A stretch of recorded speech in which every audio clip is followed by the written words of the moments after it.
Hey everyone, today I'm going to teach you how to set up Steam Family Share. Without any further ado, let's get started. First, open your Steam app and log in with your credentials. Once you're logged in and on the main Steam interface, direct your attention to the upper left corner of the window. You'll see a menu option labeled Steam. Go ahead and click on it, and from the drop-down menu that appears, select Settings. This will open up the main settings panel where you can configure various aspects of your Steam account. Once the settings window opens, look at the left panel where you'll find a list of different configuration categories. Navigate to the option labeled Family and click on it. This section is specifically designed to manage family sharing features, allowing you to share your game library with other Steam users in your household or family group. Now, in the main area of the Family Settings page, you'll see a button that says Create or Join a Steam Family. Click on this button to proceed with setting up your family sharing group. This feature is particularly useful because it lets multiple people access games from a shared library without having to purchase separate copies, making gaming more accessible for families and close friends.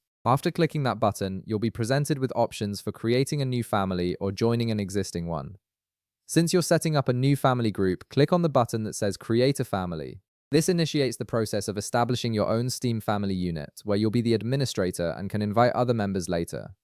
Next, you'll be prompted to personalize your family group. You'll see a designated field where you need to enter your family name.